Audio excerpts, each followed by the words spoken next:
우리 옆에 계신 분 보고 인사하겠습니다. 잘 오셨습니다. 천국을 소망합시다. 예수 이름으로 승리합시다. 오늘 너무나 귀한 목사님을 우리 성도님들께 소개하게 돼서 참 행복합니다.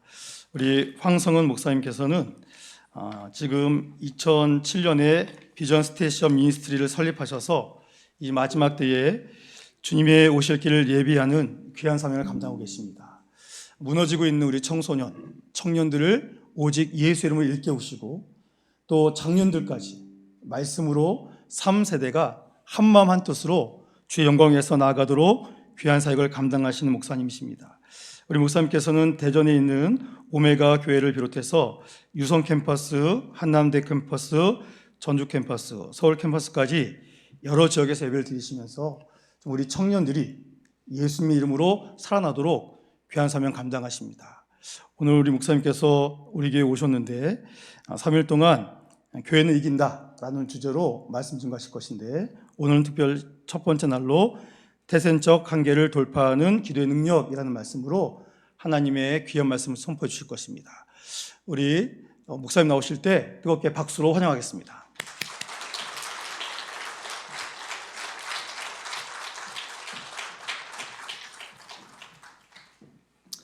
할렐루야. 한번 두 손 들고 아멘 해볼 거예요. 할렐루야. 흔들고도 아멘 해보세요. 할렐루야. 여러분 기대가 되십니까? 오늘 찬양이 너무 은혜가 되네요. 찬양 인도하시는 분이 장로님이세요? 네? 역시 장로님이 찬양이 너무 좋네요. 저는 아까 빨간색 옷 입으신 분이 가운데 계셨잖아요. 저분은 왜 가운데 계실까? 마이크도 들지 않았는데 왜 율동할 때 반짝하시고 들어가시더라고요. 너무너무 감사하고 또 교회 영적인 분위기가 참 좋네요. 주님께서 이 세계 비전 교회를 통해서 행하실 일이 있을 것입니다. 또 우리 젊은이들이 저희 올 겨울에 킹덤 컨퍼런스에 참석해서 저희 너무 행복했고 같이 은혜를 나눴는데 한번 저희 킹덤 때 오신 분 한번 손 들어보실까요? 교사 선생님들까지 포함해서 한번 높이 한번 들어보세요. 감사합니다. 네, 너무 감사드리고요. 우리 조범준 목사님은 제가 부천에 있을 때 제가 사역을 막 배우기 시작했을 때 목회 교구 담당하셨던 목사님이신데 저한테 어떤 기억을 했냐면 목사님 덕장 있잖아요. 덕장 모든 분들을 아우르시고 목사님 가는 곳마다 샬롬이 임하고 그랬던 정말 그 큰 대형 교회에서도 아주 중추적인 역할을 하셨는데 저는 이제 그때 파트 막 가고 또 준전이 막 올라갈 때 그때였는데 목사님 마음 터놓고 속에 있는 것들을 얘기를 드릴 수 있는 유일한 분이었어요. 그래서 제 마음 가운데 굉장히 존경하는 마음이 있었고 감사하는 마음이 참 빚진 마음이 있었는데 목사님한테 연락 주셔서 이렇게 귀한 교회를 섬길 수 있게 되어서 얼마나 감사한지 모르겠습니다. 사람이 계획한 것 같지만 하나님께서 일하실 겁니다. 하나님이 일하실 거예요. 이번 부흥회는 은혜 받는 시간이 아닙니다. 은혜는 당연히 받을 거고 능력 받게 될 것입니다. 은혜는 당연히 받아요. 능력 받고 인생에 어떠한 돌파를 해야 될 시점이 있는데 돌파가 되지 못한 게 있어요. 어느 순간이 지나가면 좀 이렇게 그 다음 단계로 올라가야 되고 초등학교 졸업하면 중학교로 올라가야 되고 또 중학교 졸업하면 고등학교로 올라가야 대학교로 올라가야 되는데 사실 이 과정들이 쉽지 않고 스트러글링이 있는데 놀라운 돌파의 시간이 될 줄 믿습니다. 기대가 되고 오늘 첫째 날은 태생적 한계를 돌파하는 기도의 능력이라는 제목으로 말씀을 선포할 것이고요. 기도의 능력에 대해서 첫날이기 때문에 제 간증들, 제가 주님 만난 것들 나눌 거고 내일은 예수혁명, 하나님 말씀의 능력, 말씀이 어떻게 능력이 있는가, 실제적으로 말씀이 어떤 능력이 있는가. 세 번째는 교회는 이긴다. 교회 부르심 자체가 이기는 것이기 때문에, 그래서 울산 세계 비전 교회가 승리하는 교회로서 어떻게 나아갈 것인가, 요 3일 3번 말씀 증거할게요. 그리고 마지막 날에는 저희 교회 예배팀이 한 10몇 명이 와서 같이 또 예배하고 섬기고 이렇게 할 것입니다. 보통 가면 이렇게 예배팀 제가 이렇게 데리고 오거나 그렇게 하지 않아요. 세계 비전 교회니까 온 거예요. 예배팀, 니네 이 교회는 내가 특별한 교회다. 그래서 니네가 좀 와서 같이 섬기자. 마지막 피날레를 잘했으면 좋겠다. 최근에 그 뉴욕 집회를 갔다가 프라이머스 처치라는 교회가 있어요. 뉴욕의 가장 큰 교회 중에 하나. 그 교회 집회를 갔다가 또 롱아일랜드, 그 뉴욕 시티에서 돈 많이 벌면 뉴저지로 가요. 뉴저지에서 돈 많이 벌면 여기 사람들이 가장 가고 싶은 데가 롱아일랜드인데, 여기서 가장 큰 교회 중에 하나인 아름다운 교회도 집회하고 뉴저지 온누리 교회 집회하고 이렇게 계속 하고 왔는데, 또 와서 바로 포항에 목금 집회 갔다가 주일 1, 2, 3부 설교하고 계속 설교. 지난주에 부산에 주일 밤부터 수요일까지 새벽 낮밤 3일 동안 10번을 집회를 했어요. 그리고 또 의정부에 집회 갔다가 이제 오늘 이렇게 울산 세계 비전 교회 왔는데, 저는 믿습니다. 하나님께서 놀라운 역사를 일으키실 것입니다. 동의하시면 두 손 들고 하면 크게 해보세요. 제가 드려진 예물 위해 기도하겠습니다. 가슴에 손을 얹고 기도하겠습니다. 하나님 아버지, 감사합니다. 우리 귀하신 하나님의 사람들이 하나님 부흥회를 사모하며 기대하며 감사 예물을 주님께 올려드립니다. 이 예물 주님 기억하여 주시옵소서. 믿음으로 심었습니다. 오 성령님 역사하여 주시옵소서. 하늘 문을 열어 주시옵소서. 축복의 씨앗을 심었습니다. 심은 대로 거두게 하여 주시옵소서. 심은 대로 거두게 하여 주시옵소서. 하늘에 심은 것만 영원할 것입니다. 나를 위해 심은 것, 나를 위해 입고 나를 위해 먹는 것은 다 썩어질 것이고, 하나님께 심은 재정, 하나님께 심은 기도는 썩어지지 않고 영원할 것인데, 오 주님, 이 귀한 예물을 주님께 봉헌하오니 하나님 흠양하여 주시옵소서. 역사야 운행자이신 주님께서 하나님 이번 부흥송회를 통해서 한 명도 빠짐없이 불받고 능력받고 대생적 한계를 돌파하는 기적의 시간으로 인도하여 주시옵소서. 그렇게 행하실 주님을 찬양합니다. 예수님의 이름으로 축복하며 기도드리옵나이다. 아멘, 아멘, 아멘. 할렐루야. 여러분, 오늘 읽었던 이 본문 말씀은요, 우리가 잘 아는 본문 말씀이지요. 한 번쯤 다 들어봤던 말씀이에요.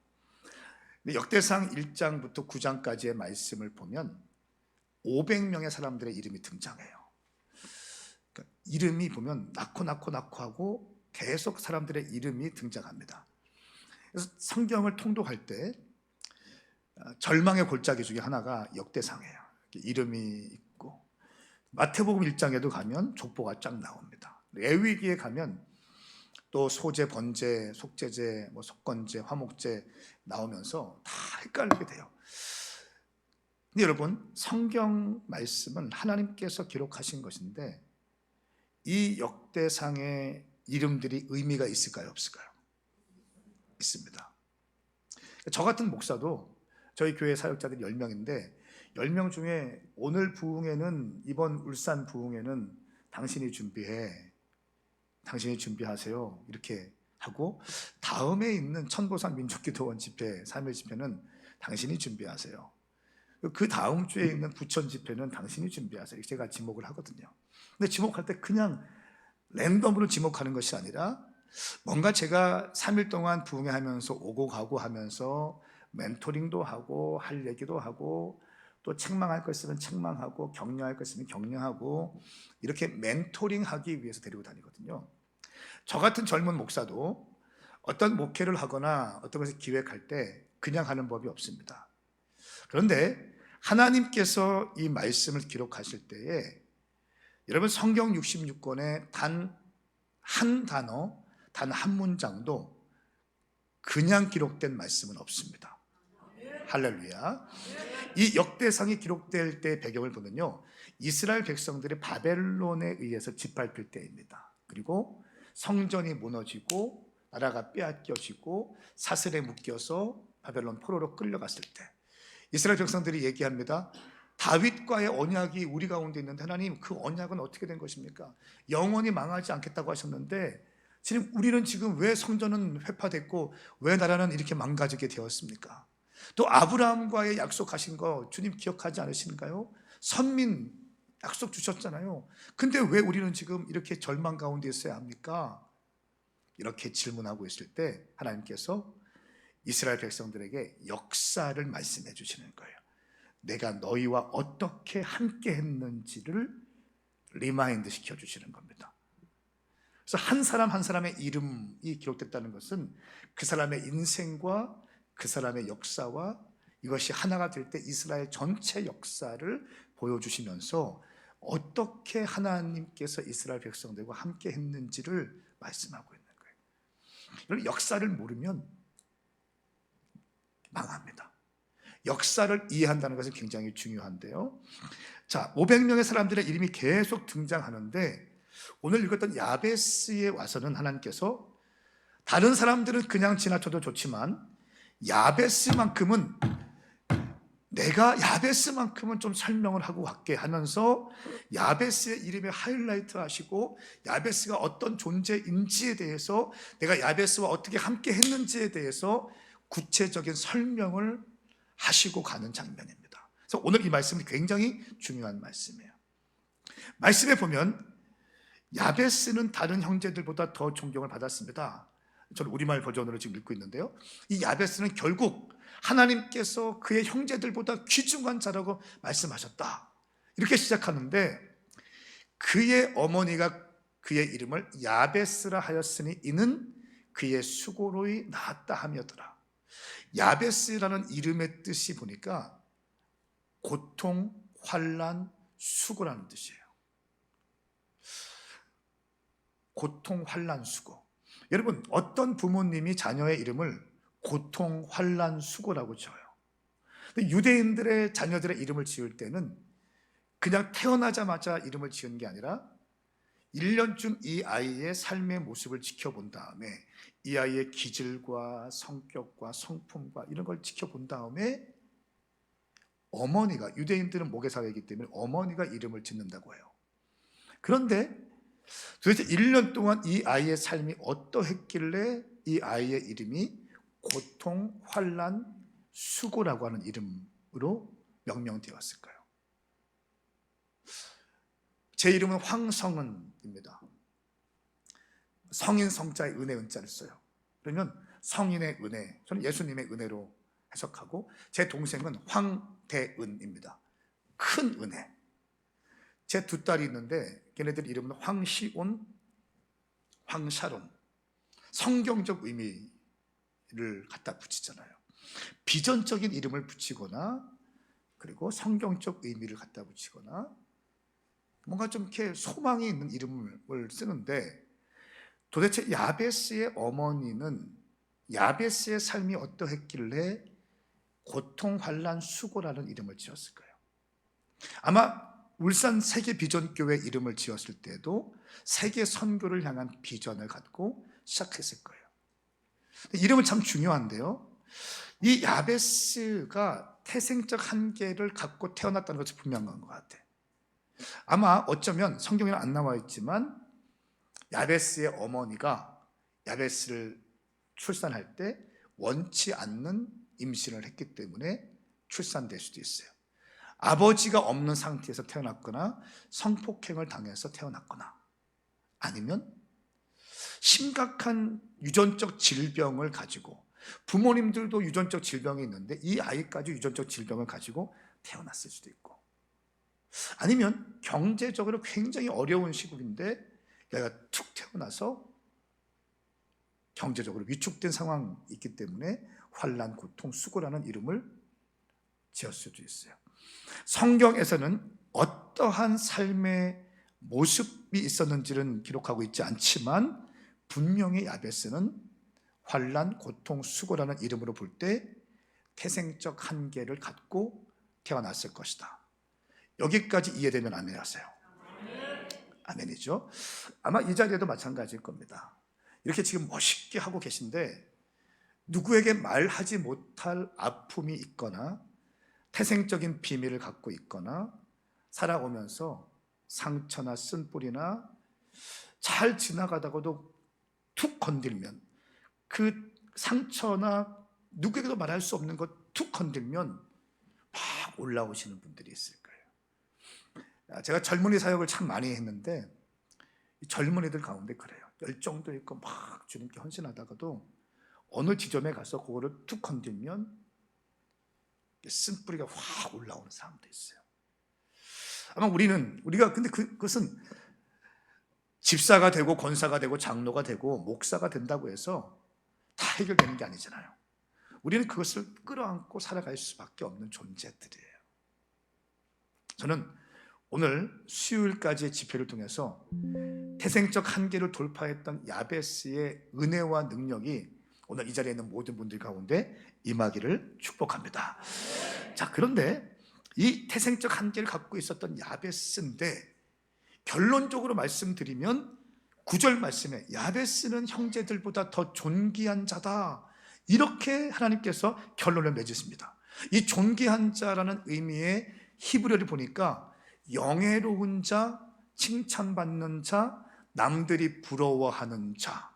다시 한번, 영예로운 자, 칭찬받는 자, 존경받는 자, 남들이 부러워하는 자, 이런 의미를 가져요. 아니, 태생적인 한계, 태어날 때는 고통 가운데, 환난 가운데, 수고 가운데 태어났었는데 어떻게 태생적 한계를 돌파하고 야베스가 존경받는 자, 남들이 부러워하는 자, 영예로운 자가 되었을까? 저는 오늘 이 부분에 대해서 말씀을 선포하고 싶습니다. 할렐루야. 이 지점에 대해서 태생적 한계와 존경받는 자의 이 간극을 어떻게 좁혔는지를 말씀을 통해서 여러분에게 설명하고 싶어요. 그리고 그 말씀이 여러분 가운데 장착이 되어지면, 하나님 말씀은 진리이기 때문에 그 진리의 말씀은 어제나 오늘이나 동일하게 역사하는 힘이 있을 줄 믿습니다. 할렐루야. 자, 우리 한번 10절 말씀 같이 읽겠습니다. 시작.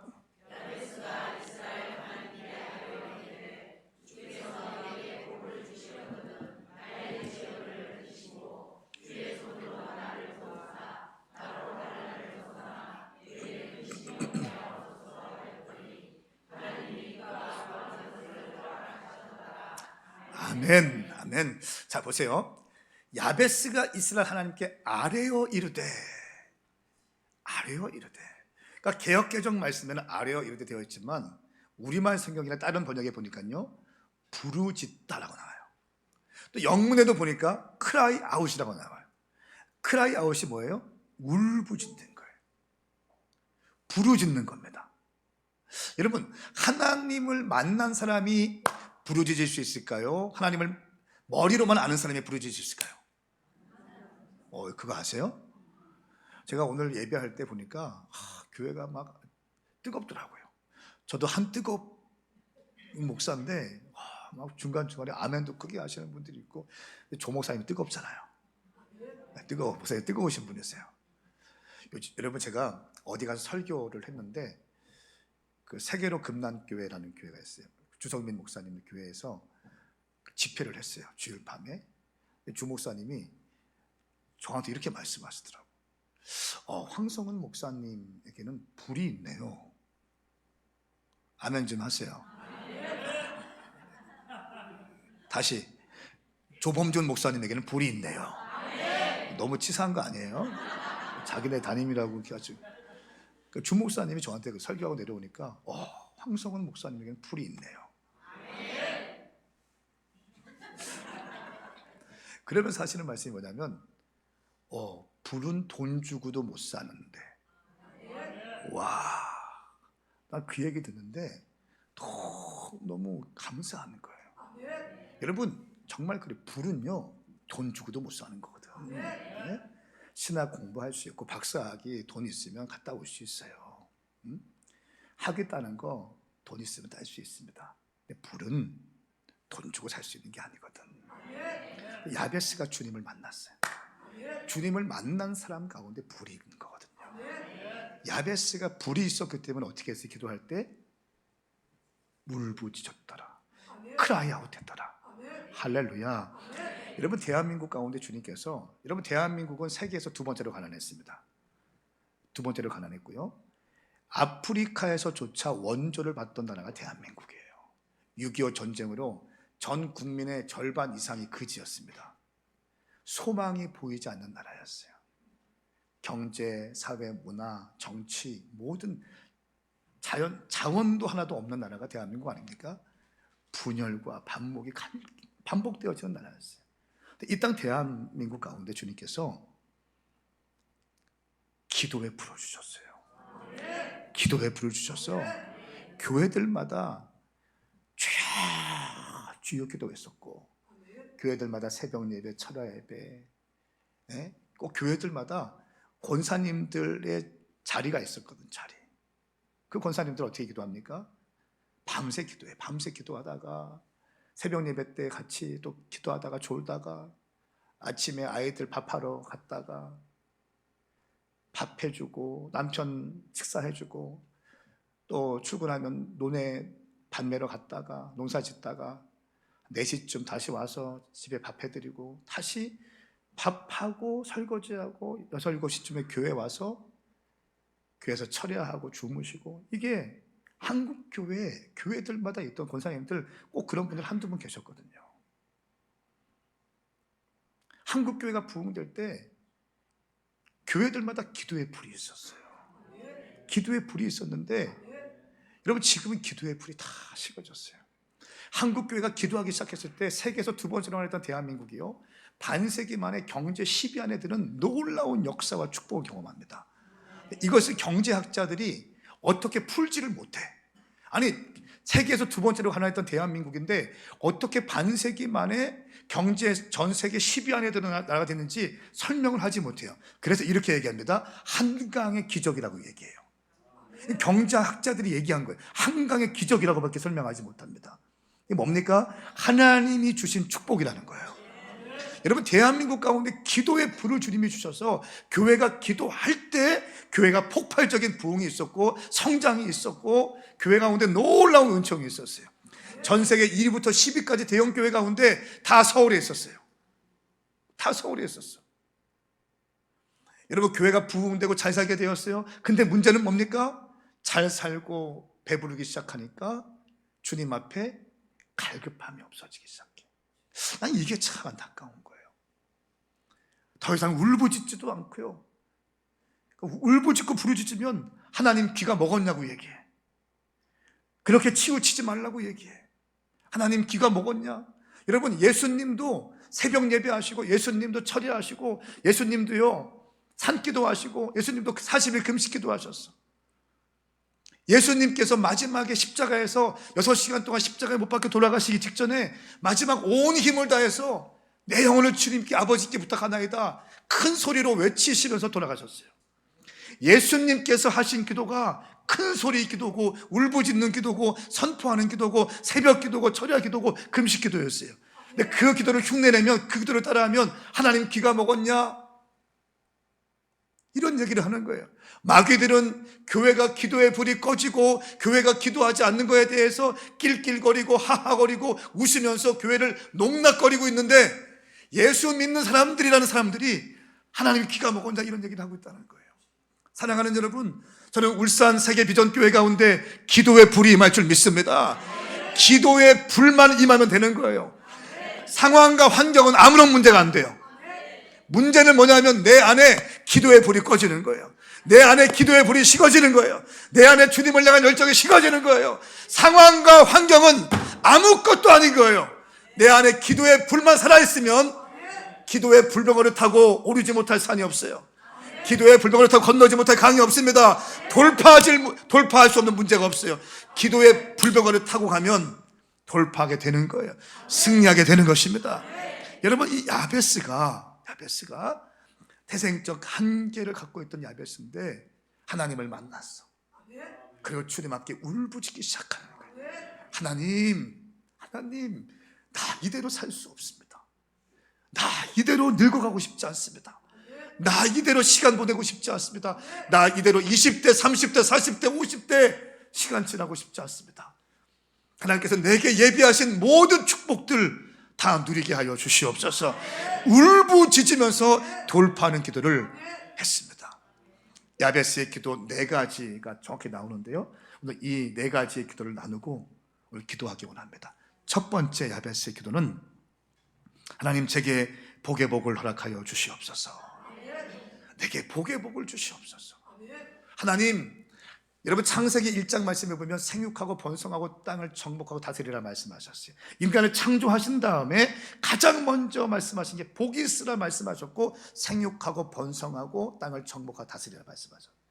이것은 하나님의 선포입니다. 하나님의 선포 믿으시면 아멘 하십시오. 두 손 들고 아멘 해보세요. 정말 믿습니까? 하나님의 선포는 우리 삶 가운데 이루어져야 되는 거예요. 이루어져야 되는 것입니다. 생육하고 번성하는 축복이 여러분 가운데 임하기를 선포합니다. 하나님의 선포가 여러분 삶 가운데 이루어질지어다. 생육하고 번성하고 땅을 정복하고 다스리는 것, 이것이 하나님의 형상으로 지어진 우리가 가야 될 길인데, 야베스가 하나님은 내게 복 주실 수 있잖아요. 하나님은 내 태생적 한계의 문제를 돌파하실 수 있잖아요.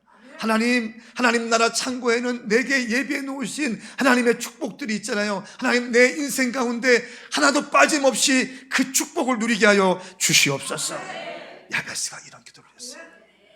여러분, 제가 주님을 만난 얘기를 좀 드릴게요. 저희 아버지도 통합측 교단의 목사님이세요.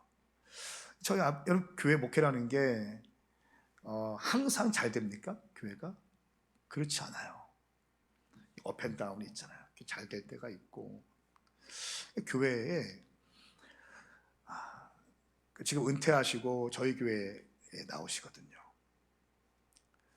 교회가 재밌게 막 가다가 제가 한번 가보니까 저희 아버지가 세례를 주고 집사 임명을 하고 결혼 주례한 그 사람이 예배 때 분위기가 이상한 거야.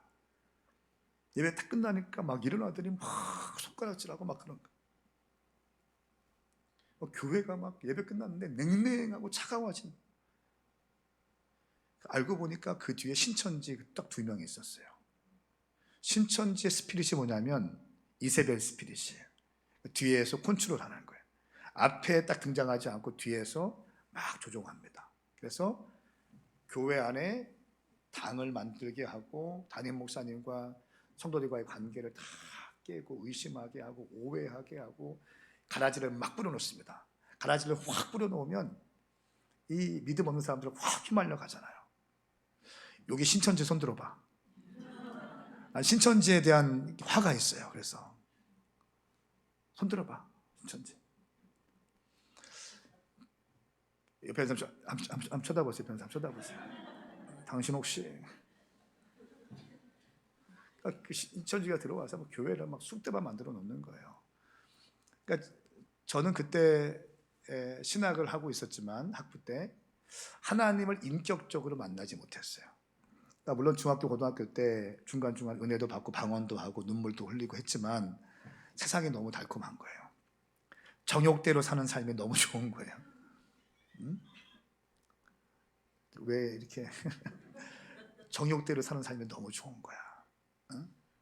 신학을 공부하고 있었고 또 은혜도 받고 목사도 하고 싶었고 했는데 세상이 너무 좋은 거예요. 신학을 공부하면서 담배도 피고 술도 먹고 막 이렇게 그런 삶을 살았어요. 근데 제가 저희 어머니가 하루는 그런 거 저한테, 야 성은아, 나 살고 싶어. 나 살고 싶어. 신문 국민일보 보니까 명성교회 김사만 목사님이 어떤 큰 기도원 강사로 오시는데 나 저기 가서 은혜 받고 싶어. 네가 나 좀 태워다 줘라. 저는 그때 술 먹고 담배 피우고 다 할 때인데 그 교회가 막 쪼개지고 힘들어지고 우리 어머니 우울증 걸려서 막 이런 우울증이면 업앤다운이 굉장히 심하잖아요. 감정 조절이 안 되는 거잖아요. 그러니까 우리 너무 안쓰러운 거예요. 우리 어머니도 안쓰럽고 아버지도 안쓰럽고 교회도 안쓰럽고 저는 방황을 하고 있고 근데 나 살고 싶어 나 좀 태워다 줘 이렇게 말씀하시는데 말씀을 사모해서 간다기보다는 제가 그냥 우리 엄마 불쌍해서 저는 그냥 태워다 드리고 나는 오겠습니다. 이렇게 해서 3시간 걸려서 대전에서 차를 타고 이제 모 기도원에 파킹을 하고 이제 보내드린 다음에 나는 가겠습니다. 김 여사 은혜 받고 와요 하고 가려고 하는데 저희 어머니가 그러는 거예요. 야 성은아 여기까지 왔는데 딱 1시간만 듣고 가. 여기까지 왔는데 딱 1시간만 듣고 가. 그러면서 하시는 말씀이 이게 엄마 소원이야. 그러면 엄마는 원이 없겠어. 소원이야. 에이씨 내가 이럴 줄 알았다고 그랬어. 그러면서 근데 저는 우리 어머니에 대한 짠한 마음이 있거든. 이렇게 보니까 목회도 한 6, 70명 작은 목회를 하시고 그 작은 교회 축도하기 전에 우리 어머니가 했던 거 주방에 가서 가스불 켜 찌개 데우려고 난 그게 너무너무 싫었어. 그래서 제가 개척할 때도요 우리 김희원 사모 제 와이프한테 너는 절대 주방 들어가지 마. 이게 막 너무 스트레스. 막 이게 근데 너무 짠한 거예요. 그래서 이게 엄마 소원이야. 아휴, 그래 그러면 엄마 소원이라고 하는데 그냥 듣는 척하다가 중간에 나와야겠다 하고 저는 그때 한 2,000명 좀 모이는 큰 집회였어요. 저는 저 문 뒤에 그 나가는 문 옆에 의자에 팔짱 끼고 이렇게 앉아 있었어요. 제 마음은 뭐냐면 사모하는 마음도 없어요. 그냥 저 목사 어떻게 떠드는지 보자. 이게 내가 그때 딱 갔던 그 마음. 저 목사 어떻게 떠드는지 보자. 저는 그때 굉장히 부정적인 그런 신학도였습니다. 한국 교회에 대한 부정적인 인식을 가득 갖고 있었고 큰 교회에 대한 막 비판 막 이런 거 있죠. 목사들이 다 검은색 옷을 입고 머리는 팔대의 가르마를 하고 다니고 차도 검은색만 타고 다니고 권위주의의 상징인데 막 이렇게 제가 지금은 그렇게 다 하고 있거든요. 근데 그때는 막 그렇게 성경 하루에 한 장도 안 읽고 5분도 기도하지 않으면서 신학을 한다고 하면서 성경 말씀 앞에 무릎 꿇고 말씀을 상고하지 않고 기도도 3분도 하지 않아요. 혼만 살아가지고 입만 살아가지고 막 불평하고 막 그래서 난도질하고 막 이렇게 혼적인 거 알죠? 네. 그런 사람들이 있습니까 여기? 회개하셔야 돼요. 제가 그랬어요. 주님 앞에 하나님 경외하지도 않으면서 입만 살아서 막 불평하고 원망하고 막 혼이 팽팽 돌아가는 인생이었어요. 지금 보면 제가 주님 만나서 너무 그때가 수치스러운 거예요. 제가 그때 저희 어머니가 야 1시간만 듣고 가 팔짱 끼면서 저 목사 어떻게 떠드는지 보자. 그때 또 마치 김사만 목사님 오기로 했는데 김사만 목사님 개인적인 일로 못 오고 기도원 원장이 오는 거예요. 근데 사과 한마디 안 해. 또 나는 그렇지 목사들이 큰 교회면 다야. 막 우리 아버지는 작은 교회고 하니까 큰 교회면 다야. 사과도 한마디 안 해. 하면서 이렇게 보고 있었어요. 근데 더 놀라운 건 뭐냐면 지금은 유튜브 시대이기 때문에 목사님들 설교가 다 보이잖아요. 그때는 유튜브 시대가 아니에요. 저희 아버지 목회만 봤어. 저희 아버지 스타일은 어떤 스타일이냐면 여러분 주일날 아침 예배 드리고 오후에 점심 먹고 오후 예배 드려야 돼 안 드려야 돼요? 그거 아셔요? 근데 꼭 도망가는 사람 있잖아. 근데 우리 아버지는 어이 김 집사님 왜 그냥 가? 밥 먹었으면 예배 드리고 가야지. 이런 말을 절대 못 하세요. 나가시는 그 권사님 차량을 안내해 주시는 분이죠. 조금도 교인들 마음 막 힘들게 하거나 막 이런 거 있죠. 이런 거 절대 못 하시는 거예요. 그냥 자기서 교인들 막 어쩌쩌쩌 하는 거야. 근데 그날 오신 강사님은 난 깜짝 놀랐어요. 설교의 반이 반말이야. 설교의 반이 반말인데 어떤 아줌마가 졸고 있었거든요. 갑자기 그러는 거예요. 설교 시간에. 아줌마 고개 들어. 내가 2,000명에서 2,000명. 아줌마 고개 들어. 왜 벌써 들어가려고 그래? 때가 되면 들어가. 저 뒤에 있는 사람, 야 커피 좀 타와. 2,000명 있는, 야 커피 좀 타와 하더니 커피를 타왔어요. 커피를 마실 때까지 일어나. 커피를 마실 때까지 설교 안 해.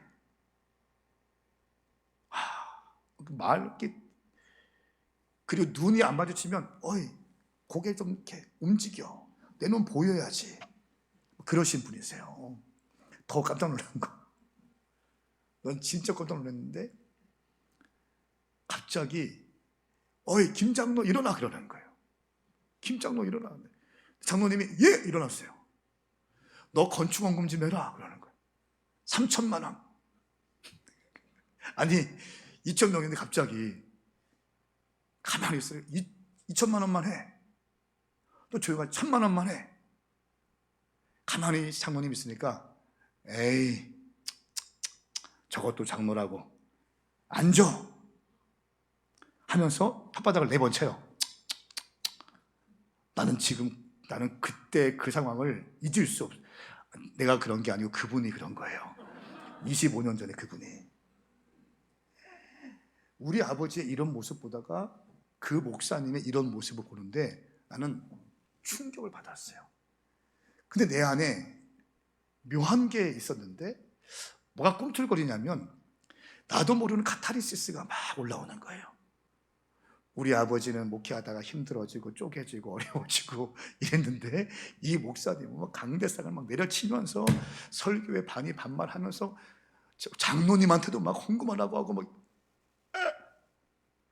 그러면서 내 굳은 마음이 조금씩 열리기 시작했어요.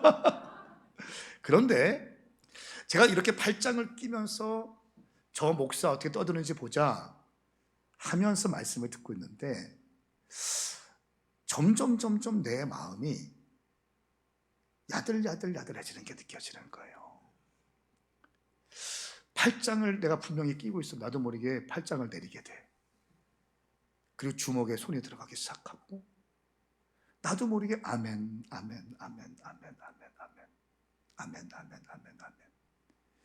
그리고 나도 모르게 눈에 눈물이 줄줄줄 흐르기 시작하네요. 말씀이 한 말씀 한 말씀 밝히는데 쿵 박히는 거예요. 여러분 그거 아세요? 오한마 아세요? 오한마? 어떤 큰 담을 허물 때 오한마로 팍 때리잖아요. 내 견고했던 이 혼적이었던 내 심령에 오한마로 쿵 눈에 눈물이 줄줄줄 흐르면서 목사님이 그러시더라고요. 우리 시간 두 손을 번쩍 들고 주의 이름 삼창 부르면서 회개하며 기도합시다. 죄야 기도하는데 저도 모르게 죄야. 제가 이런 사람이 제가 죄야 뭐 이렇게 하는 사람이 아니에요. 혼의 사람이었거든요. 혼의 사람이었거든요. 신학을 한다고 하면서도 담배 피고 술 먹고 교회 비판하고 내 삶은 엉망이면서도 하나님 경외하지 못하고 교회를 사랑하지 못하고 주회종의 권위 질서 인정하지 못하고 얄팍한 혼적인 사고로 가득 차였던 나였는데 이 시간 주의 이름 삼창 부르고 회개하며 기도합니다. 죄야 삼창을 부르는데 내가 그렇게 큰 목소리가 나오는지 몰랐어요. 죄야 하면서 그 2,000명 사이를 막 뚫고 제 앞자리에 와서 막 기도하다가 나도 모르게 쓰러졌어. 그리고 떼굴 굴러다녔어요. 그리고 눈 떠보니까 새벽 3시, 4시가 됐어. 그 많던 기도원에 다 떠나가고 서너 명 여기저기서 구석구석에서 그냥 기도하고 누워있는 사람들이 있었고 눈 떠보니까 그랬어요. 여러분 저는 그날 밤에 주님을 만났어요. 그날 밤에 주님을 만났어요. 나는 그날 밤을 잊을 수 없습니다. 그날 밤 주님을 만났고 주님을 만난 자 글쎄요, 여러분 자녀들의 문제가 있습니까? 잘 기억하세요. 남편의 문제가 있습니까? 잘 기억하세요. 마음이 공허해서 그래. 공허한 가슴, 구멍난 가슴 자꾸 채워봤자 해결 안 됩니다. 하나님 만나야 되는 거예요. 하나님의 형상으로 지어진 자들은 하나님의 만지심으로 채워지게 되는 거예요.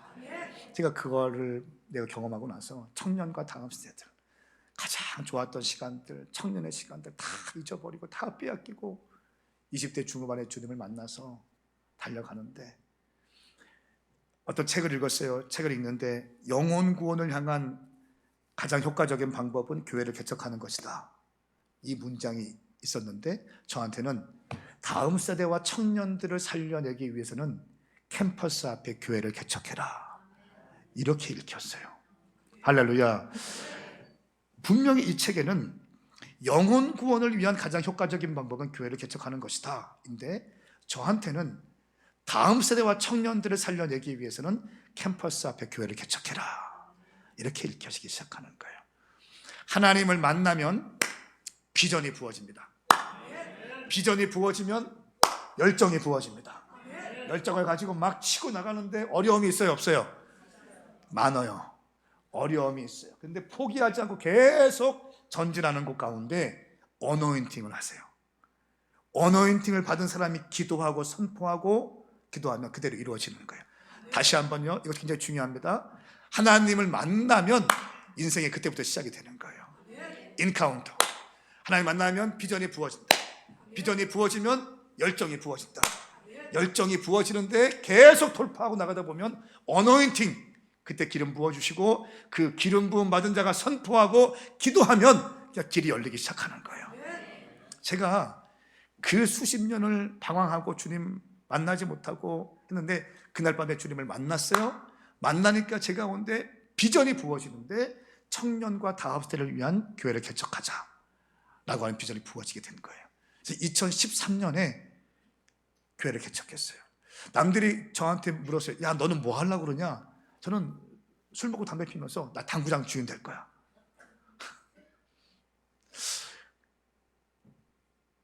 비웃지 마세요. 하나님 만나지 않으면 뭐 답이 없어요. 제 친구들이, 제 선배들, 넌 도대체 뭐 하려고 그러냐 그러면 저는 나는 당구장 주인 돼서 당구 치면서 술 먹고 다니면서 그렇게 편하게 살 거야, 이렇게 했거든요. 근데 우리 주님 참 유머러스 하신 분이죠. 제가 첫 교회 개척할 때 당구장 망한 데서 시작했어요. 사진 한번 보여주세요. 사진. 여기 한남대라는 대학교인데, 제가 나온 대학교예요. 교회 자리를 부는데 당구장 망한 자리가 딱 좋은 게 있는 거예요. 그 보면서 참 우리 주님 재밌는 분이시다. 청년들 10명과 교회를 개척했어요. 아무것도 없었죠. 돈도 없었죠. 핸드폰 요금 끊겼을 때 받는 것만 될 때, 와이파이 되는 곳이면 될 때, 그리고 학자금 대출 언제까지 갚지 않으면 신용에 문제가 있습니다, 이런 문자 받을 때 교회를 시작했거든요. 그때는요, 플라스틱 의자, 포장마차 의자 아세요? 발로 툭 치면 넘어지는 거, 그런 거 몇 개 깔아놓고 교회 기타 한 대만 들고도 그냥 교회 시작하고 싶더라고. 어디서 노회에서 후원 뭐 이런 거 없었어요. 그냥 맨 땅에 개척한다. 또 어떤 뭐 카드 들고 다니면서 나 캠퍼스 선교사 하려고 하는데 후원에, 이런 것도 없어. 그냥 3년 동안 생명 걸어본다. 그리고 전공법으로 한다. 본질로 승부한다. 그래서 시작했어요. 새벽 예배 끝나고 아침에 아이들 등교할 때 이렇게 전도했어요. 점심 먹고 캠퍼스에 들어가서 전도했어요. 아이들 하교할 때 전도했어요. 하루에 3번씩, 화요일부터 금요일까지. 같이 온 전사님이 같이 개척한 사람이에요. 한번 제가 반바지 입고 쪼리 신고 껌 씹으면서 전도하고 있었어요. 교회 앞에서. 반바지 입고 쪼리 신고 선글라스 끼고 껌 씹으면서 안녕하세요, 예수 믿으세요, 청년들과 좀 소통하려고 이렇게. 근데 저 앞에서, 길 앞에서 누가 막 양복 입은 2명이 뛰어오는 거예요. 혹시 황성은 아니냐고. 황성은 씨 아닙니까? 네, 맞습니다. 황성은입니다. 날 아십니까? 날 모르겠냐는 거예요. 모르겠습니다. 아니, 어떻게 날 모를 수 있습니까? 모르겠어요. 난 기억이 안 납니다. 그분이 하는 말, 때린 사람은 기억이 없는데 맞은 나는 기억이 있군요. 내가 당신을 때렸습니까? 예, 때렸습니다. 언제 때렸습니까? 혹시 해병대 아닙니까? 맞습니다. 근데 자기도 해병대라는 거예요. 그렇습니까? 근데 언제 그랬습니까? 나는 군종병이었는데 주일날 교회 가서 때렸다는 거예요. 제가 나는 기억이 안 납니다. 이전 것은 지나갔으니 보라색 것이 되었습니다. 그래서 그분이 지금 뭐 합니까 여기서? 나 목사가 돼서 여기 교회 개척했습니다. 제가 질문, 당신은 뭐 합니까? 당신은 나도 여기 큰 교회 부목사로 있습니다. 그래서 그렇군요. 나 기억이 없지만 죄송합니다. 이런 적이 있어요. 매일 전도. 주님 은혜 주셔서 전도지 받고, 그때도요 12년 전인데 그때도 노방전도 시대는 끝났다라고 할 때거든요. 마이너스 감소될 때 주님 은혜 주셔서 막 교회가 부흥되어지는 거예요. 한남대학교 앞에. 그러니까 저때 2월 달에 개척했는데 한 5월 달쯤 되니까 30명쯤 모이는 거예요. 청년들이. 이 30명 데리고 하나님 올 여름에 수련회 어떻게 할까요? 이 아이들 데리고 표는 뭐로 갈까요? 어디 수련회는 어디로 가서 우리가 은혜 받게 하고 말씀 받게 할까요? 어떤 주제로 할까요? 하는데 주님께서 한국교회 섬겨라. 니네 교회만 생각하지 마. 한국교회 섬겨라. 그래서 킹덤 컨퍼런스, 교회에서 보내주신 킹덤 컨퍼런스가 개척하던 해에 30명 스태프들 데리고 했던 것이 킹덤 컨퍼런스예요. 근데 지금은 꽤 크게 겨울에 한 번, 여름에 2번 하게 되는 큰 컨퍼런스가 됐어요. 어쨌든 계속 화요일부터 금요일까지 3번씩 전도했어요. 그게 사람들이 좀 모이기 시작했어요. 3년 됐을 때 2번째 교회를 개척했어요. 유성, 충남대학교, 카이스트, 모건대, 침신대 다 10분 15분 거리인 유성의 2번째 교회를 개척했어요. 2016년도에 첫 번째 교회도 있고 2번째 교회도 있고, 3번째 교회는 필리핀 바기오에 교회를 개척했어요. 2018년 3번째 교회 바기오에 개척했고, 4번째 교회 전주 전북대학교 앞에 제 제자들과 팀을 보내서 전북대학교 앞에 교회를 개척했어요. 4번째 교회. 이쯤 되면 사람들이 웅성웅성하거든요. 여기는 세네. 전혀 감동도 안 받고 그래서 어쩌라는 거야 뭐 그런 표정으로 지금 보면은 제가 좀 당황스럽잖아요. 막 웅성웅성하면서 빨리 개척하고 막 와 뭐. 그래서 5번째 교회는 5번째 교회는 서울 서초에 저희 교회의 라이벌은 사랑의 교회예요. 교회 바로 건너편에 있는 아토를 빌려서 연예인들, EXIG의 솔지라는 자매 아세요? 그런 게 있어요. 위아래 뭐 그런 게 있는데 거기 리더도 저희 교회에 다녔었고, 또 피터라는 가수, 뭐 그런 가수들, 댄서들, 작곡가들, 뭐 이런 사람들이 와요. 지금 최근에는 의사들이 참 많이 와요. 그래서 서초에 또 2021년도 코로나 기간에 교회를 개척했어요. 5번째 교회. 그리고 레바논에 그 133명의 무슬림들, 그러니까 시리아 난민들이 왔잖아요. 레바논에 자알레라는 지역에 난민 캠프가 있는데, 이 난민 캠프에 3,000개의 캠프가 있는데 10개밖에 학교가 없는 거예요.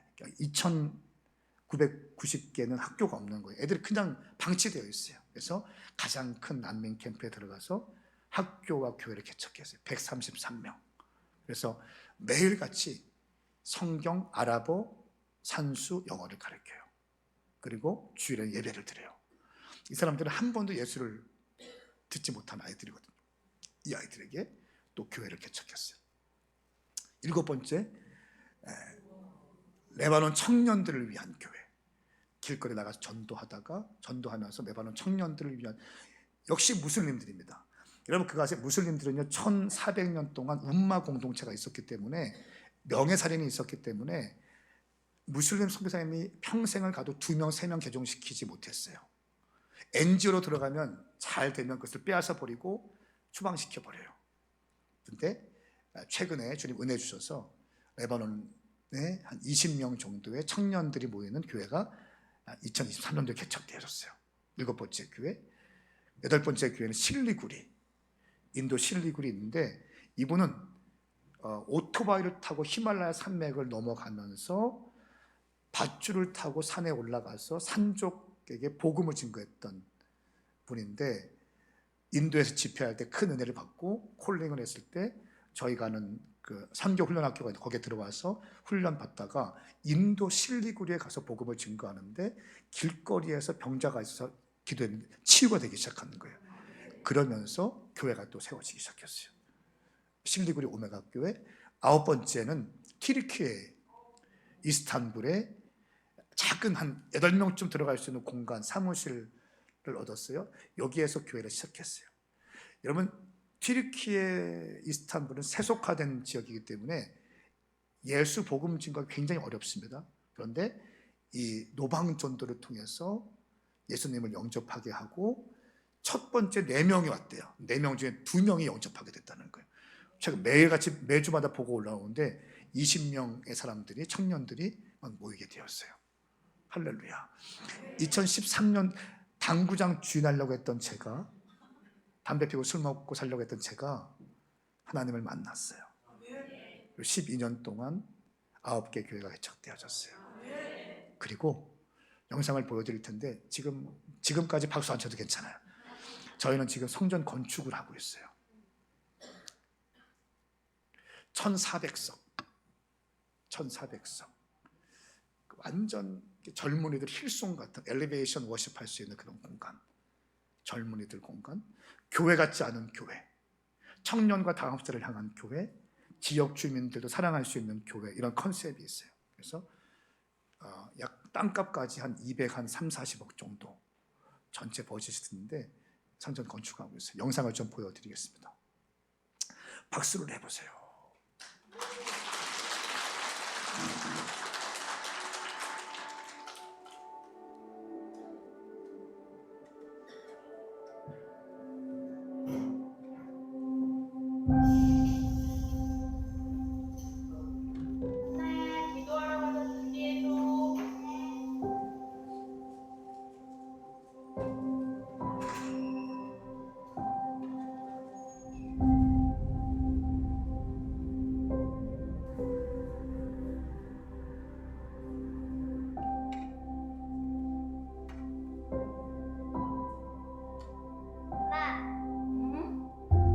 여기에 교회가 세워지면 어떤 일이 일어나요? 교회가 세워지면 마음이 상한 자들이 위로받고 묶여있던 사람들이 자유를 선포하게 될 거야. 그리고 모든 슬퍼하는 사람들의 눈물을 닦아주고 행복되시고 찬양을 못 입게 될 거란다. 이전에 폐허가던 곳이 재건될 것이고 오래전에 황폐해진 곳이 다시 일어날 거야. 그 일이 반드시 이루어질 거야. 왕이 내게 말한 것을 그들에게 말해 주었습니다. 그들이 대답했습니다. 우리가 재건을 시작합시다. 이렇게 해 그들은 이 선한 일을 시작했습니다. 여러분들이 지금 밟고 있는 땅은요, 기적의 땅입니다. 은혜의 땅인 것입니다. 말도 안 되는 땅에 여러분들이 지금 밟고 있는 겁니다. 하나님의 전략은 한 번도 실패한 적이 없어요. 지는 것 같이 보였지만 주님은 언제나 승리하셨어요. 할렐루야. 이 땅을 주신 주님께서 성전도 허락해 주실 것입니다.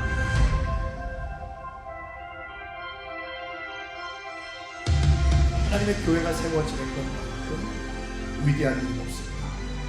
깨어서 기도하고 본질적인 메시지를 선포하고 선교하는 교회가 세워지면 주님이 가장 기뻐하시는 줄 믿습니다.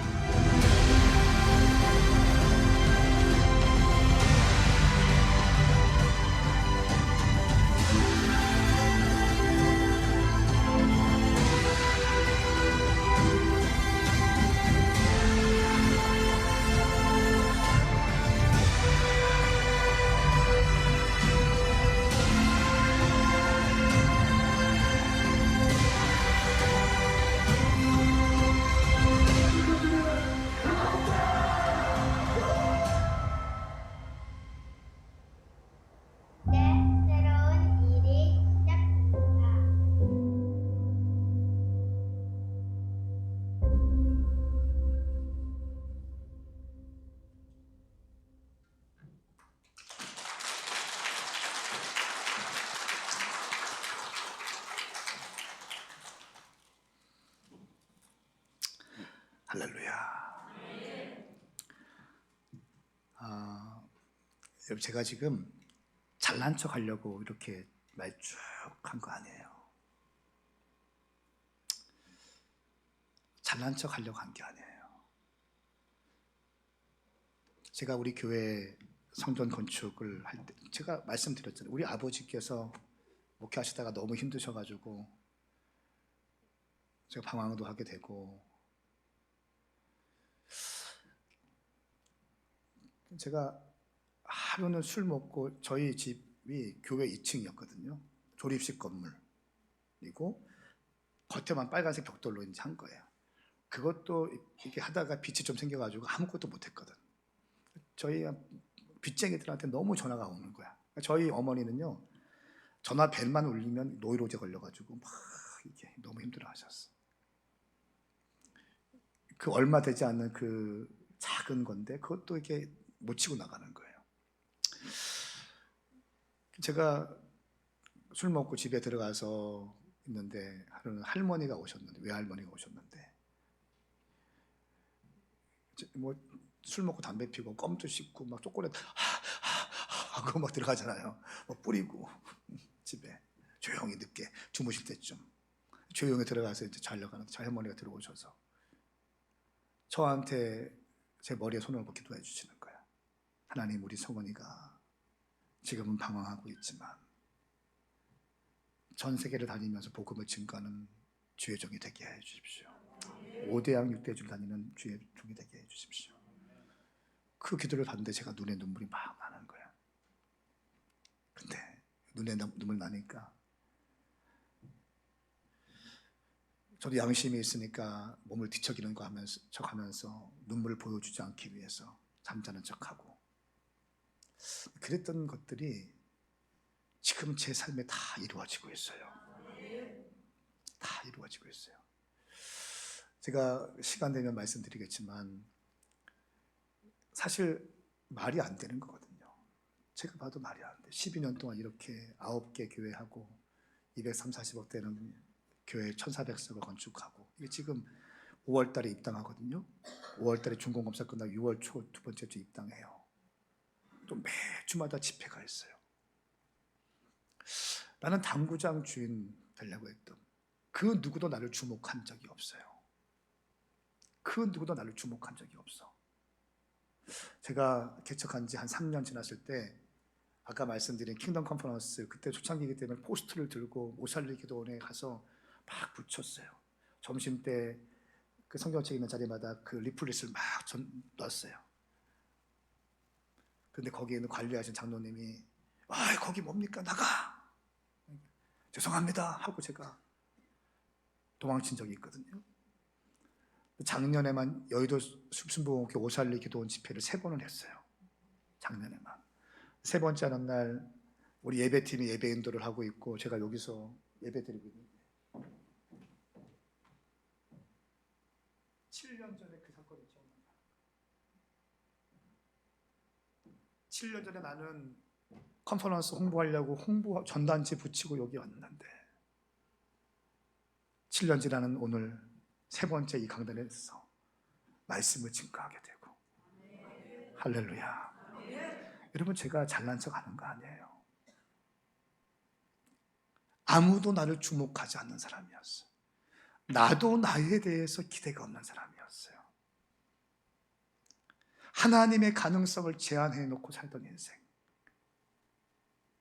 하나님의 비전과 열정이 무엇인지 알지 못하고 내 인생 내가 주인인 것처럼 혼적인 생각으로 가득 찼어.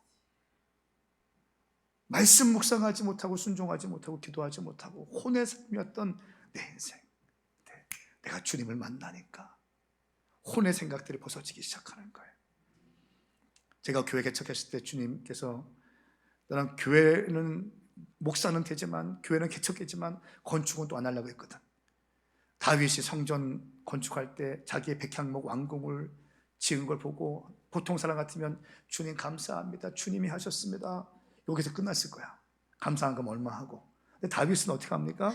이때 나는 이렇게 좋은 집에 있는데 아직도 하나님의 법궤는 임시 텐트에 있구나 하면서 그때 성전 건축의 비전을 받아요. 내가 그 말씀을 묵상하다가 깨졌어요.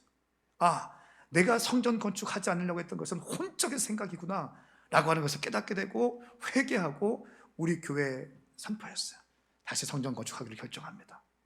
그리고 쭉쭉쭉 오는데 금리가 올라가죠. 자재값은 올라가죠. 어렵잖아요. 제가 목회를 하기로 시작했을 때, 개척할 때 딱 두 가지, 방황하다가 주님 만나서 딱 두 가지였어요. 주님, 제가 다른 건 모르지만 순종만큼은 실패하지 않겠습니다. 아멘.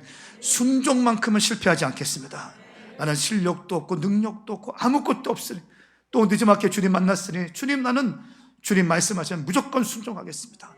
이 순종하다가 내 사역이 위축되고 내 건강이 위축되고 우리 자녀들에게 문제가 생기고 심지어 가정에 어려움이 생긴다 할지라도 나는 하나님 말씀 앞에 순종했다는 것만으로 감사 영광 올려드리겠습니다. 순종만큼은 실패하지 않겠습니다. 이게 내 목회 철학이에요.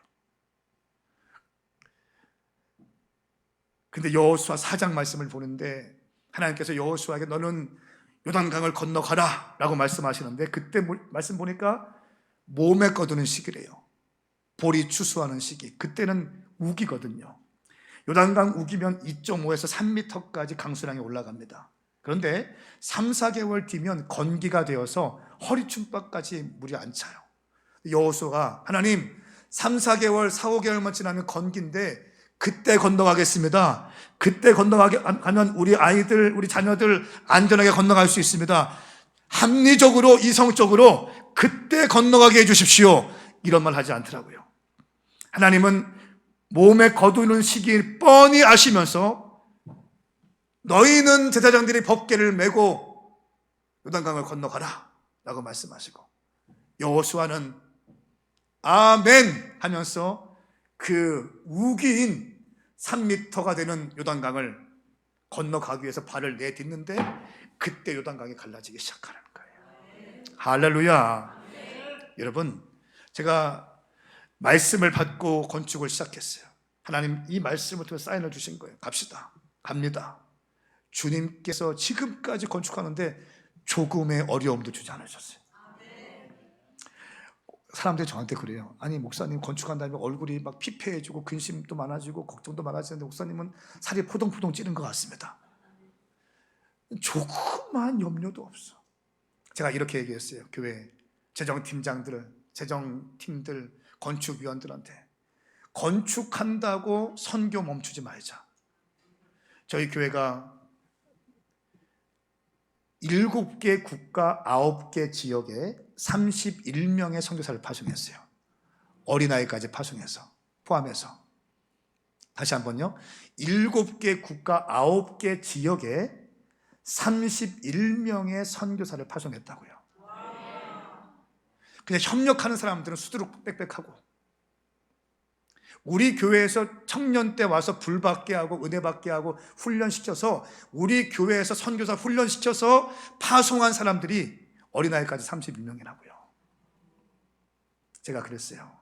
성전 건축한다고 선교 멈출 수 없다. 교역자 사례비 더 줄일 수 없다. 작년 5월 달에 몽골의 울란바토르에 한 가정 파송했어요. 지난 2월 달에, 올 2월 달에 말레이시아에 한 가정을 또 파송했어요. 이번 4월 달에 인도 콜카타에 한 가정을 또 파송해요. 아멘 크게 되는 거 아니에요? 아니 건축하고 있는, 여기 장로님들 손 들어보세요. 장로님들. 장로님 건축 230억 하는데 막 선교 파송한다는 건 뭐예요? 재정적인 걸 지원한다는 거잖아요.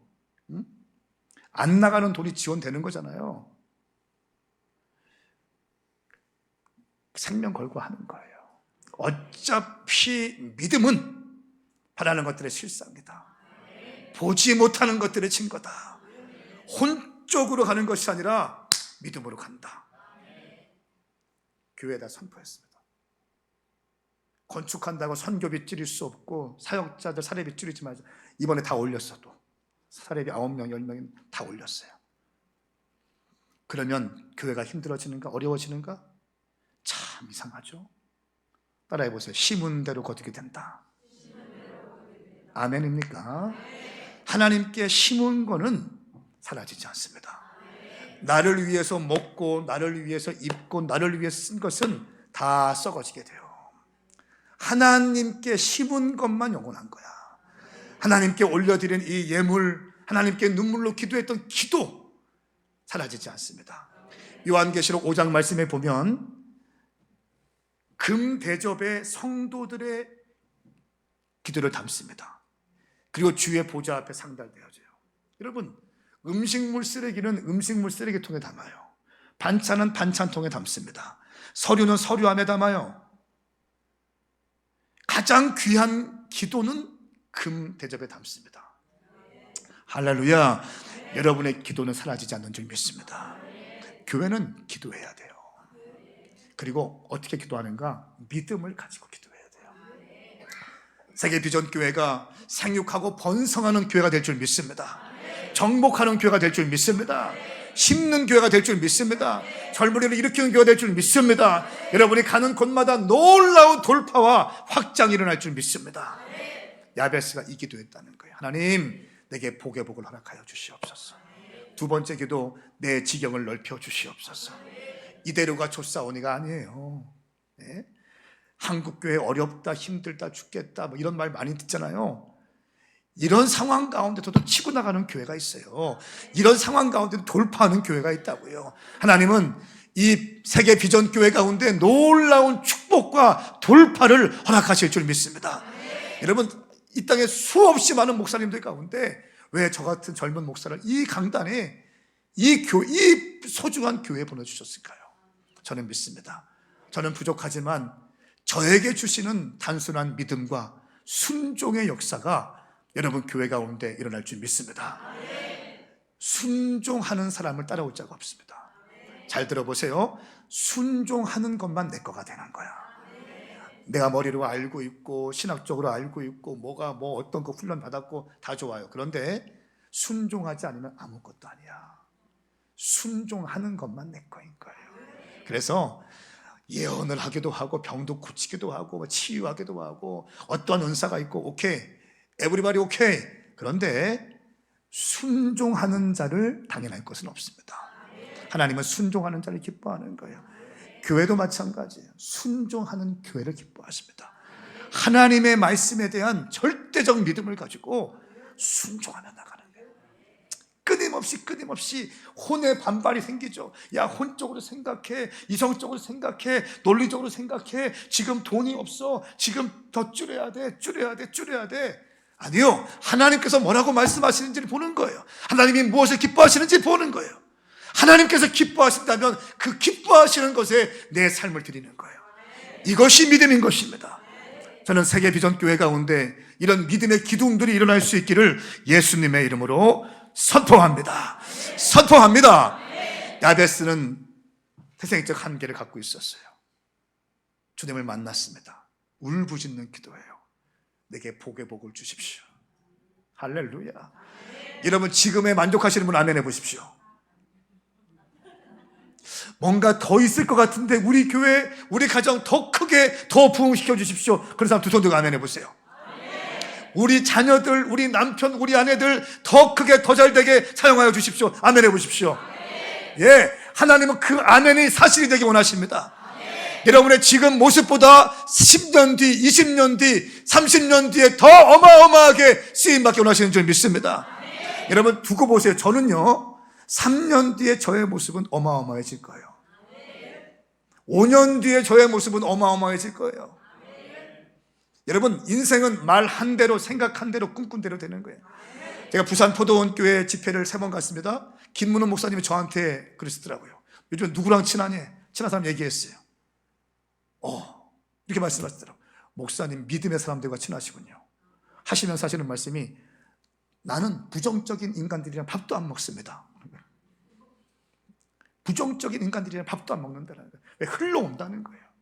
제가 보니까 쓰임받는 사람들, 뭔가 돌파하고 뭔가 새로운 영역을 개척하고 뭔가 일가한 사람들 보니까 믿음의 말이 있더라고요. 믿음의 말. 할렐루야. 할 수 있거든이 무슨 말이냐? 믿는 자에게는 능치 못한 일이 없느니라. 내게 능력 주시는 자는 내가 모든 것을 할 수 있느니라. 여호와는 나의 목자시니 내게 부족함이 없으리로다. 할렐루야. 여러분, 이번 부흥회를 통해서 여러분 삶 가운데 놀라운 돌파와 확장의 있기를 축복합니다. 큰 믿음이 부어지기를 축복합니다. 야베스가 주님을 만났어요.